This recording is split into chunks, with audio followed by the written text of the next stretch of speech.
Hello, and welcome to Talking Shop, a conversation with educational leaders. My name is Mike Randolph, and I'm the proud principal of the Leesburg High School.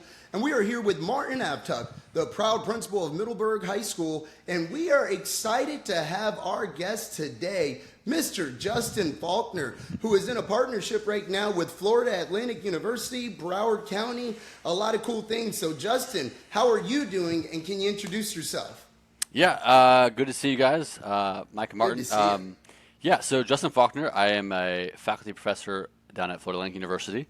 To speak to the partnership, I run a coordinated master's program for ed leadership and a partnership program with Broward County Public Schools. And so it's called Propel.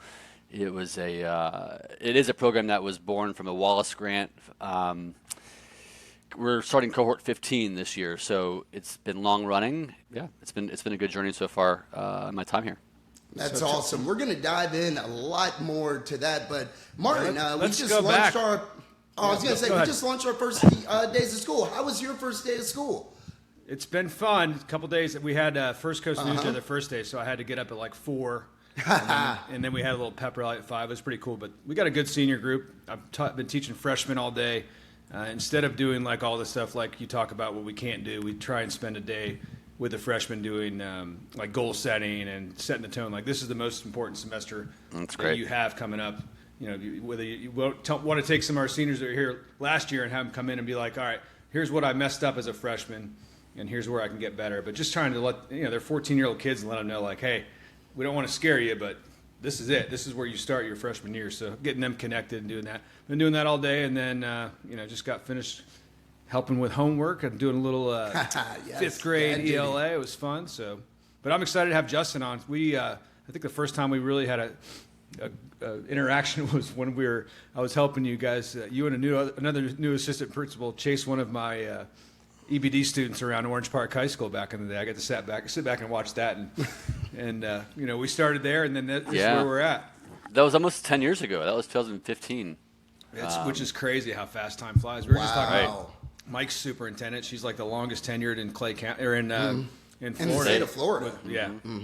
With Lake County. So Yeah, it's shout wild. out Superintendent Carnegie. Yes. Yeah. Yeah, hopefully we get her on here at some point. It'd be awesome. So Absolutely. Justin, Open invitation. absolutely. So Justin, let's talk about where you started and where you're at now, because you have a real unique perspective. Going from an AP to principal, and now you're working with principals and APs. So, kind of walk us through that. Sure. Yeah. So I never thought I would be here. I also never thought I would be anywhere along my journey, which is kind of the best part of it. But I started out as an English teacher in high school at Clay High School in Green Cove Springs and Clay County District Schools, and I was a swim coach, and really had a great career. I thought I would do it forever. It was there's nothing I can say that would have been better in that time. Just got lucky, but then the doors open and the calling happens, and so got my master's degree in leadership and became an assistant principal fairly early. I think Mike and I were both like in that same kind of time frame. 2012, Going into 2011, leadership. 12, Yeah, you were a little 13. bit ahead of me. And started out at Green Cove Junior as an AP, and after a year moved over to Orange Park High School. Martin, that's where I met you. Spent 3 years there. Never thought. Actually, I was a substitute teacher before I started teaching, and I started out subbing at Orange Park Junior High School. Thought I'd never go back there again. I went to one day at Orange Park High. Never thought I'd go back there again. But yeah, so then I ended up becoming principal at Orange Park Junior High School, which fed into Orange Park High School, and then from there took over Green Cove Springs Junior High School the last 2 years of my time in Clay County, and then from there ended up down here at FAU. In a really unique way. So how I got down here, I've always found or tried to find the smartest person in the room. No matter what room I'm in, who am I going to look in this room and figure out how I can emulate or learn their story. And I started doing that when I first met Dr. Emily Feltner. She was leading professional development in Clay County. And I was a teacher still, but she was speaking at an event. I'm like, man, I want to be her when I grow up. And then Frances Sells became my AP at the school I was in. And again, I just latched on to her and learned from her. And so I've always kind of tried to find those people. So I did Leadership Florida a few years back. I was principal of Orange Park Junior High School, and I met Dr. Kathy Atria, she's at University of Florida at the time. Now she's deputy sup for Alachua. She got me plugged in with this work group at the DOE, and so I started going up there working on revising the new leadership standards. We also wrote the new evaluation system and leadership program approval standards, and so I just got involved in this task force with Dr. Daniel Reyes-Guerra, who headed up this Wallace Grant work, and he's down at FAU, and so I, again, just found the person in the room that I wanted to try and figure out what I can learn from. An opportunity opened up down here and just took the risk. And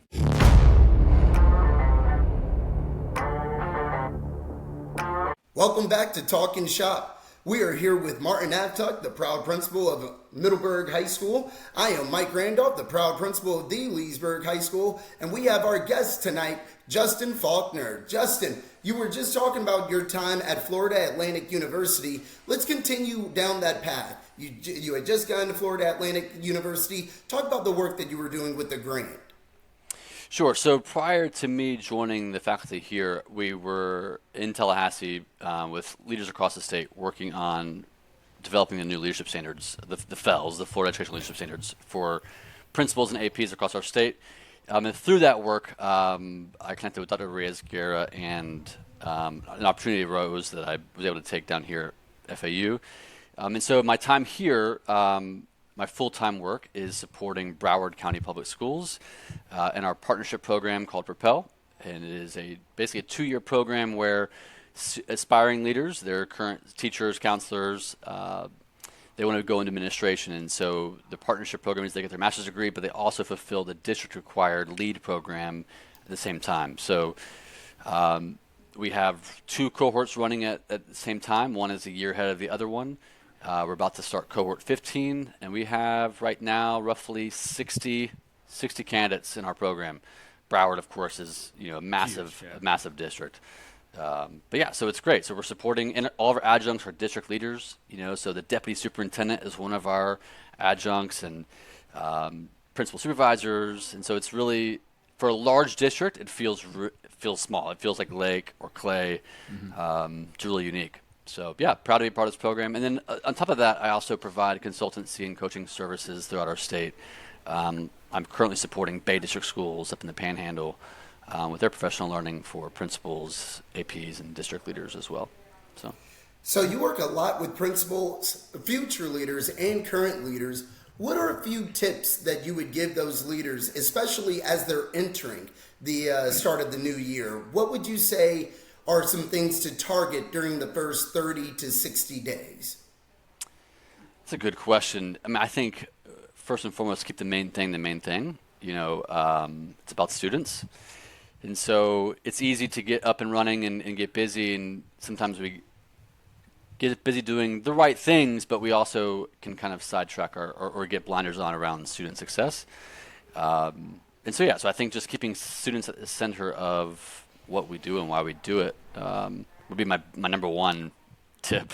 2, I would say you got to go slow to go fast.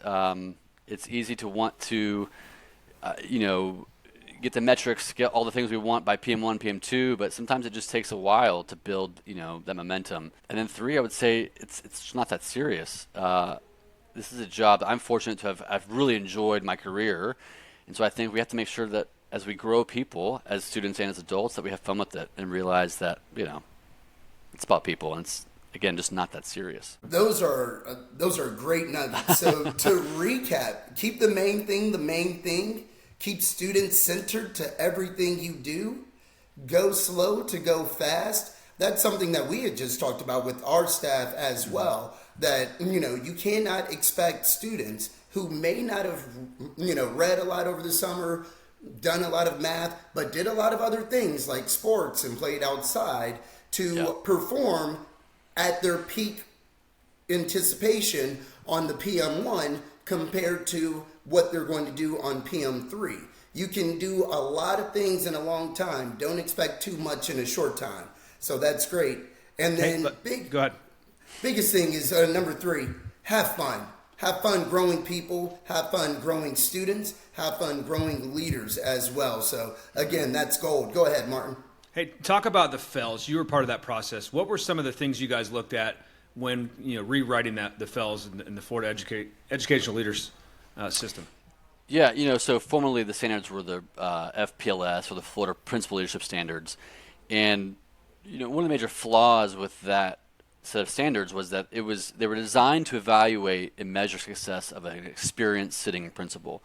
And so if you were a first-year AP or a 10-year AP or first-year principal, these standards were kind of outside of the scope of your work. And so the intent was to create, or first identify and recognize that leadership is a continuum, right? Mm-hmm. The principal's not the only leader in the building. You've got teachers who are leaders. You've got support staff who are leaders. So leadership truly is a continuum. And so the FELS really were designed to honor that. And so now with our new standards, we have standards for APs and for principals, and they really delineate kind of that blueprint for what the job entails. It also, if you look at each standard, it's about student well-being and student success for all kids. And so that is really kind of, I think, the linchpin behind all the standards is about how do we impact and leverage our work as leaders to drive student outcomes, which then change student stories, right, ultimately. And yeah, so creating a roadmap to where it's scalable across all of our districts and all of our schools. It's really clear in terms of what the expectations are for our role. Mm-hmm. And I tell leaders this now all the time, and they're statute driven. So like the FELS are our job according to the state.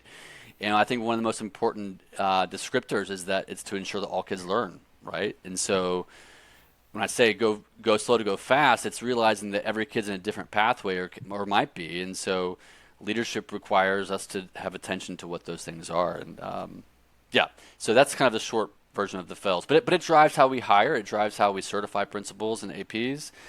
The new FELE is coming out in about a year and a half. That's going to be completely reworked according to the FELS. Professional learning is now realigned. I've gotten some pushback over the last couple of years because now there's a 20-hour requirement for leadership to renew the certificate. And I was in that work group that pitched that idea. And I'm still proud of that work, even though it's one more requirement, because if we want teachers to be developed continuously and to have learning, leaders should be leading that work. And so I think leadership is evolving, and as our students are and as education is, we should be at the forefront of professional learning in our profession. And so it's 20 hours, which is not a lot of time in a 5-year renewal period. Yeah, when you think about how much time we spend. Absolutely. Preparing. Well, can you go into a little bit more depth? What do you expect out of those 20 hours for leaders? Are there specific courses? Is it collegiate courses? Is it courses run by FLDOE? What would you expect leaders to look for in those 20 hours? Yeah, so you figure the 8 standards range from school operations to safety to community engagement to continuous improvement, student learning, vision and mission. So it's still districts. It's up to the districts how they want to codify their professional learning opportunities. So your principal meetings each month that you sit through, that hopefully you're learning at how to better leverage teacher practices to obviously increase student outcomes. That learning is aligned to the FELS. And so really any bit of learning that increases our efficacy collectively as leadership would align to those FELS. And so you might find it in coursework from a university. You can easily find it in your district-led PD or Learning Forward or NASSP or NESSP or FASA, the Florida Association of School Administrators. All those things would provide content and delivery that's aligned moving forward. So it's if there's a district that, or even consortia drive the same learning that's aligned, it'd be hard for me to see someone that is trying to find ways to get 20 hours. It's all around us. Everything that we do should be aligned to it. So I think it's easier than we think to find learning around that. So and really I like that it differentiates too between the APs and principals. Absolutely. And really what you're saying is don't worry. Don't stress about these 20 hours. No, the learning is all around you. You're going to be able to get that very easily. One of the biggest misconceptions that we found early on, people thought they had to have 20 hours like in the FELS language of the standards, which we developed and we delivered that to some districts. But it's really just aligning learning for leaders to the FELS. it's no different than we've done before with the FPLS. We just didn't require it, but it was aligned already. So it's not really retooling what we're doing. It's just making sure that what we're providing principals into APs is driven by the FELS. And like Martin said, having that delineation between principals and assistant principals, I think is huge. So again, growing and learning happens on a continuum, and not everyone is in the same place in that continuum. So, shout out to your work doing that, and again, growing leaders, right? That's the goal. Yeah. And they're two different jobs, right? The job, and you guys know this, the job of principal is a different job than assistant principal. So yeah, talk there about should that. be I've different heard you talk about standards. this before, like what the difference between the AP and principal is. Go ahead. So I can just speak from my experience only, and from from others. So for me, the way I articulate this difference is that when you're an assistant principal, it's very task driven. It's very physically demanding. You are the front lines leader, really triage of all things in that school. That includes instructional practices. It includes discipline, safety management, operations. But for me, moving into the principal seat, it's more of a mental shift. You're now caring for every human being in that building. You are responsible for all outcomes across the board. And so I think you walk away at the end of the day less physically tired as you are mentally tired, because you are solving problems in the moment and the now all day long, and you're forecasting solutions to problems that haven't even developed yet. So it's, to me, it's really physical on the AP side and very mentally driven on the principal side. That was my biggest shift in my experience. That's a great way to put it. And I can tell you, it's funny for me. My wife, Megan, she actually just became an assistant principal this year. That's great. So Congratulations. Yes. So she spent 12 years in the county office, and she's had her first 3 days with students today. So she will tell you, and I will tell you as from the husband side, the physical side is very much there. And the physical tired, I asked her on a scale from 0 to 10, how tired are you? And she said 12. And quite honestly, as we all know, as an assistant principal, you are that front line. You are that triage. You are running to every problem, right? As the principal, you're kind of on that, you're looking after every single person, right? Yeah. So if you run and you spend 30 minutes here, that means that a building of X amount of students, X amount of teachers, X amount of staff are not being tended to. So 100%. I definitely And if a understand principal the tries to do difference. all those things, you're going to fail. That's one of the things I've learned seeing this, especially, is if you try and do it all and don't let your people lead, then you're not going to be successful. Yeah, one of the things I think, so one, great job, Megan. Congratulations and welcome to congratulations. this side of that. She's listening in the background. Good, so make sure I'm that she's you talking share that. poorly. She's like, wait a second, why did my name just come up? So yes, I can remember she knows. being principal when I would get home. I didn't want to make a single decision outside of work because I was just fried. Like dinner, if I didn't meal prep, I was just for the week. Because if I meal prepped, then I'd have to make that's one less decision I have to make in my week. So one thing that I have found kind of since leaving the K-12 side for now is that, Martin, to your point, principals sometimes go into the principalship still doing the things that they knew were their wheelhouse or that they liked doing as an AP. Mm-hmm. And so when we talk about like being involved in the instructional part of the work, which to me is the most important part of our jobs, we don't have time for it is oftentimes what I hear.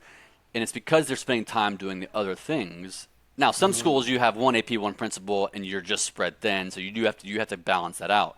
But sometimes we stay close to those AP type duties because they're comfortable and we know we're good at them, and we kind of shy away from the more challenging lift now in this new role. But yeah, you can't do all those things. Delegation and project management are things that aren't really taught to me, in my opinion. Well enough in preparation programs at a level that would enable success.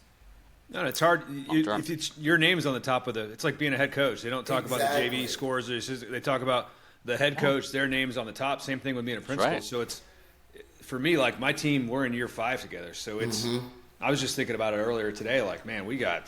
I don't have to ask about that. I know that it's already going to be taken care of because I've got people in those spots that are doing it.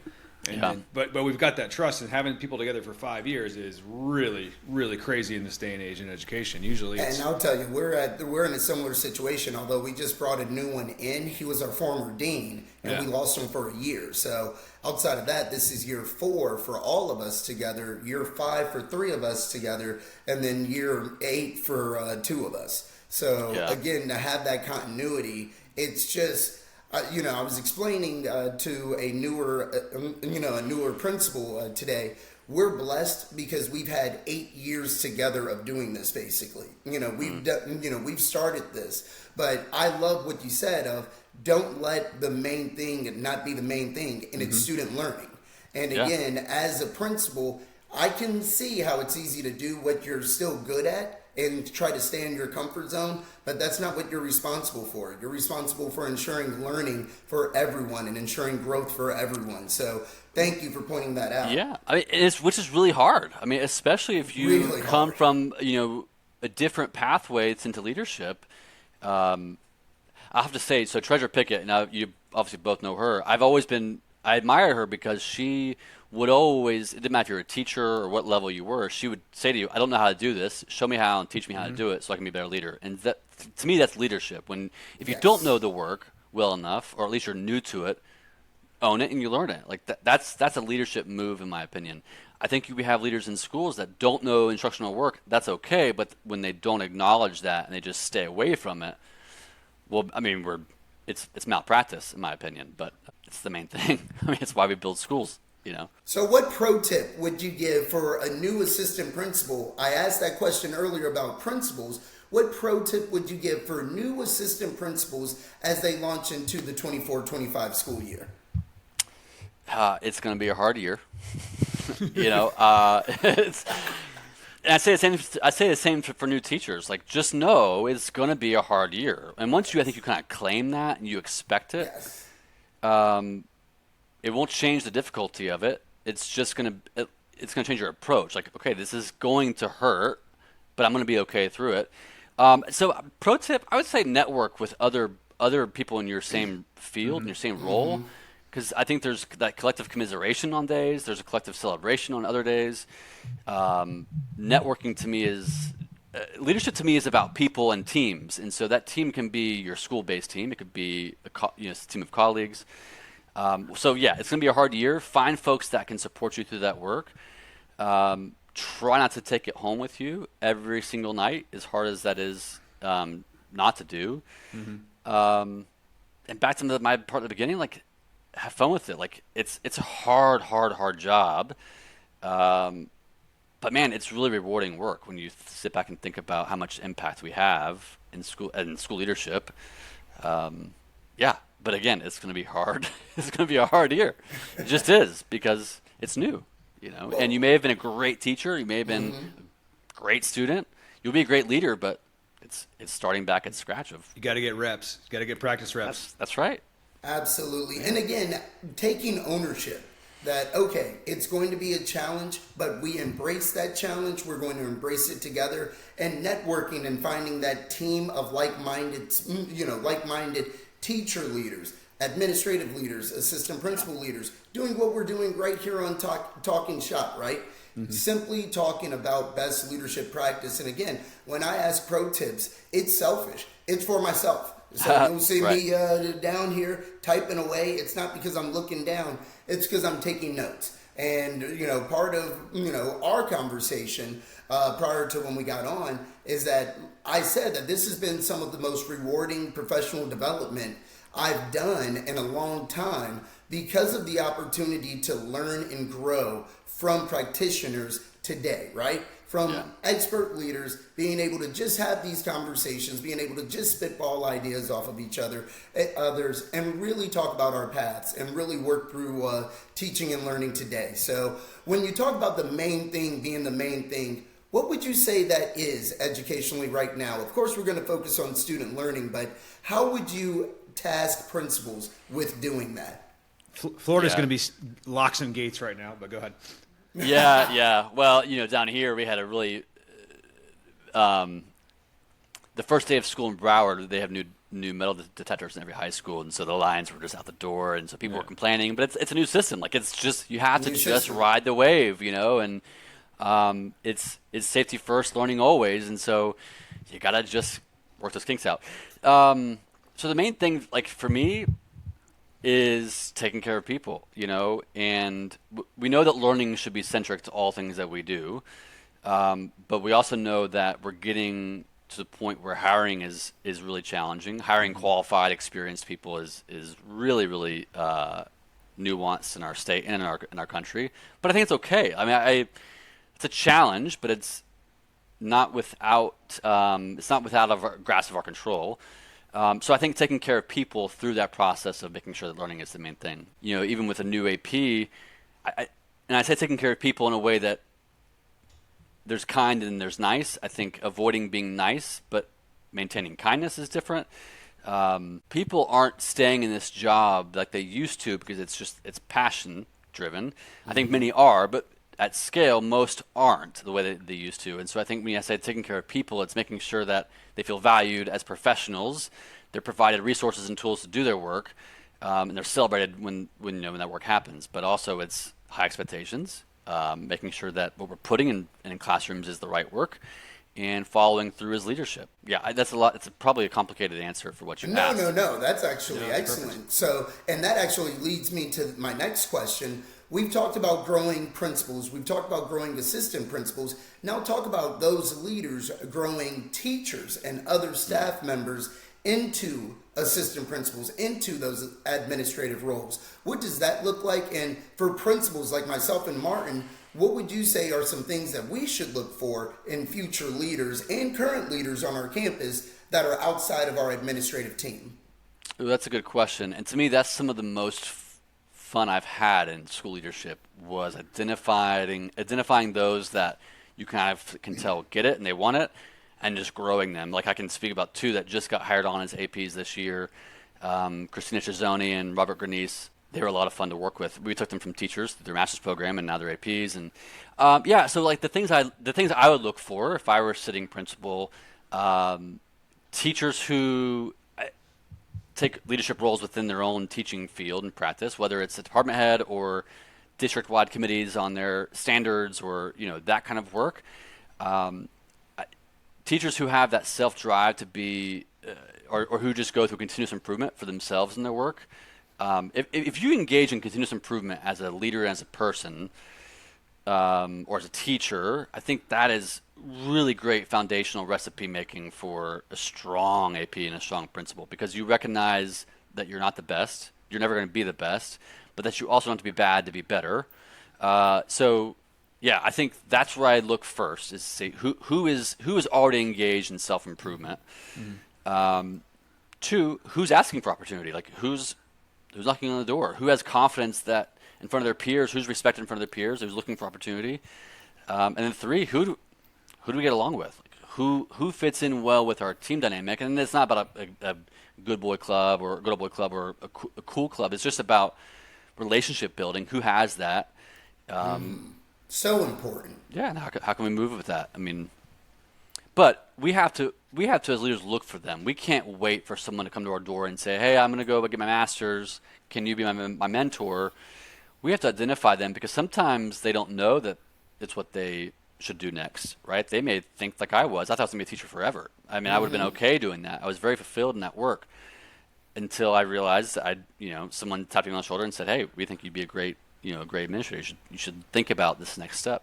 So I think that's our job. Our job as principals and APs is to continuously cultivate other leaders under our care, in our building. So I think we all have that story of someone kind of giving us that tap on the shoulder and saying, "Hey, let's have a conversation about your future," right? And like you said, Martin, someone really showing that belief. I thought I was coming down here to be your next grade head football coach. That's what I thought my path was going to be. And then all of a sudden, David Broski had a very different plan for me. So, well, we got 10 years. We'll get you back up here. We'll take care of that, retirement. I tell everyone my retirement plan in 14 years is that I'm going to pull the biggest move of nepotism year 29. And I'm going to name myself head football coach and principal. What are y'all going to do? Fire me? right? Right, I'm going right. to do a great job, and Yeah. then I'm going to place myself in a senior English class, and then I'm going to be your head football coach and ride myself out to the sunset. Smart. You So, can hire those PE coaches and all that stuff too. listen, I'm only, I specifically said English, but I specifically said senior too. So, There you go. there's both. There's So much beauty fun. in both. Yeah. Yes, Yes. there's beauty Especially. in both, right? Well, Hey, Justin, you talked about your some of those leaders you were developing. I think it's important we touch on. I know what you did at Green Cove Junior High with that Cougars Lead program with your because PBIS is such a Yes. buzzword. Everybody talks about it, but like starting it, continuing it, and it's still going. And you've been gone there Still what going. 2 years? Yeah. So Is talk it? about the Yeah. Cougars Lead. So it's really interesting. So you both know me, and Martin, you've seen me more recently. I tend to push back on things that I don't necessarily that make sense to me. Sitting across from you in old.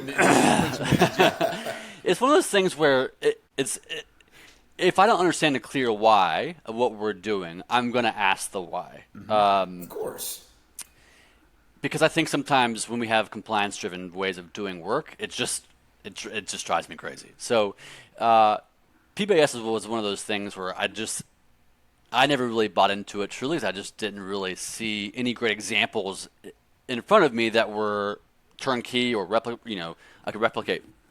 So Green Cove Springs Junior High School was a healthy school. I mean, it had been an A school since my time there back in 2014. It had dipped to a B during COVID, like many of our schools. It's back to an A now, thankfully, as a school of excellence. But one of the things that we knew, we wanted to create leaders in our students. And so LEAD kind of became our first approach to our PBIS program. LEAD was learn, engage, accelerate, and deliver your best self every single day. But I wanted it to be teacher-driven. So we first of all, I hired the right people. So, for example, Melanie Rodriguez, who now is an AP at Keystone, High School, she was Just hired her daughter, and she's phenomenal too. Yeah. So she was a reading coach. Her and Danielle McMaster, who's now at Lassiter Center at UF, they were both district reading coaches, getting their masters, and they needed a site-based mentor. I was at Orange Park Junior at the time. I said, sure, come on.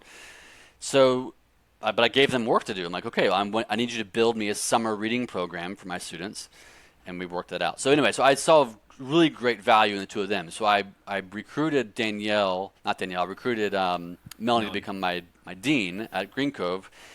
And we took that same kind of level of work, got some teachers involved in this program, and so it really was teacher created, with leadership kind of guardrails along the way. And so it started out as our PBIS program. We had the posters put up of here's how you're going to behave in the bathroom, here's how you're going to behave in the gym. It started to evolve into now a school-wide framework for just who we are. So we at Green Cove, we are leaders, no matter what your role is or your function. And so it was how we operated with our classroom expectations. It was our academic framework. So Cougars Lead is Green Cove. I mean, it is full encompassing of what they do. We even back then, and I still wasn't totally sold on it. Beginning of that first year we did this, and we went to the We All Belong program. I sent Christina Chisoni, who was a teacher at the time, and a couple other folks. They came back. Oh, Jim DeMarie, who's now the principal of Green Cove. Yep. They went. Yes. And when they came back, they were on fire for this, and so we ran with it. And we created student leaders with 7th and 8th graders, which is hard to do. But we picked all kids to be leaders. I mean, we picked our ELL students. We picked kids who had 2.0s. We picked all ranges of students to be leaders because it wasn't about the 4.0 GPA. It wasn't about student council. It was who can influence other students for good. And I would say that student leadership piece was instrumental in kind of how that program matured. Now it's just funny to see that Jim has really taken that, Jim and Monica, and now Christina, who's the AP there. It's flourished. I mean, it has become a way of work. There's a school in the Panhandle in Okaloosa who's doing Rams Lead at their school because we presented this at FAFSA 2 years ago. That's so cool. It's just cool to see it kind of grow. And it really, I'll tell you, it was not me whatsoever. I was actually the one that's like, all right, I'll go along for the ride. We're supposed to check this box.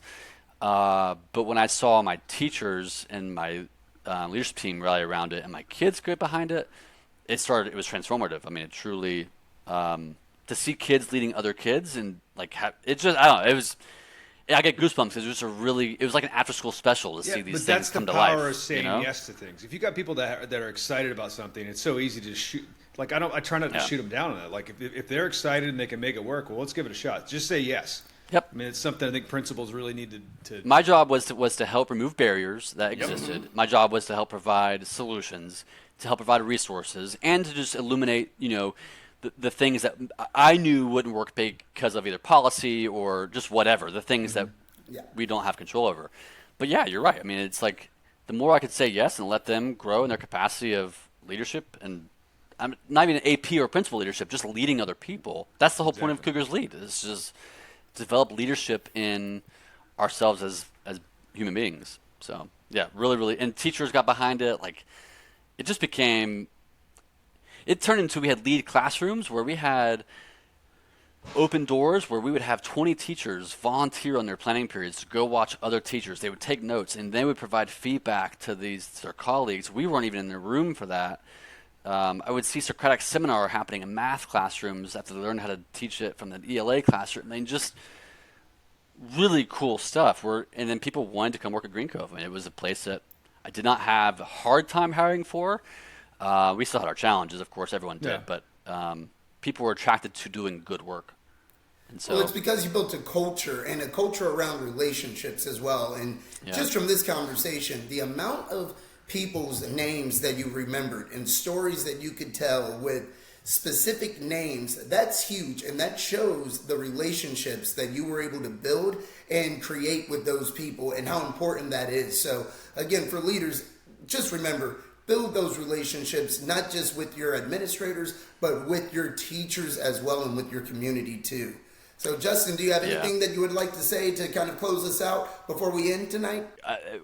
In what regard? What? Oh, I didn't know you had a final message. A message for principals. So, So to like wrap that part up, I think even for new principals, even seasoned principals, there's this advice that I think I appreciate the advice and I also have a problem with it. Not a problem, I struggle with it, is if you don't tell your story, someone else will, which we know as principals is very true. However, the story isn't about us as the principal or as the leader. It's about our people and our team and our community. And so, like, as principals, it's not about the work that we're doing as individuals. It's about the work that we're letting our teams do and teams in our schools build. And so, yeah, for me, like, you never really saw my face, my newsletter. It wasn't about me. I love pulling the strings of the curtain to let other people have that spotlight. And I think that's what leadership is it's not about power, it's about people, and it's empowering through people. So that's where I've seen success, is when you elevate others to let them shine and what their skills and their strengths are, you really can do anything. I mean, that's powerful. It's not about power, it's about people. So, and let your people shine. So that's absolutely outstanding. So thank you so much for taking the time tonight, for hanging out with us, for really just educating us and helping us. I know, for me, I took just as many notes as ever, just really listening. Again, you help principals. It's what you do. So it would be foolish not to listen and take heed of the advice that you're getting. So, and I always appreciate just having a conversation with you, just because I know you're going to keep it real, and also like.